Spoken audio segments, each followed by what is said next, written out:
Welcome to my vlog. Hi guys, today's videos is eto nga po pala yung first time naming maggala mag-ina kasi many years kaming hindi nakasama.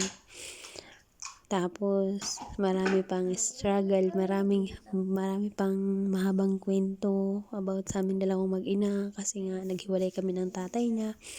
So ngayon, gala kami sa MOA.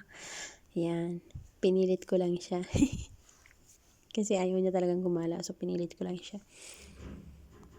Tapos, yan nga po guys. Ang daming tao nung time na yan. Kasi parang maraming sale. Tapos, weekend pa, diba? Kahit umuulan, kahit masama yung panahon,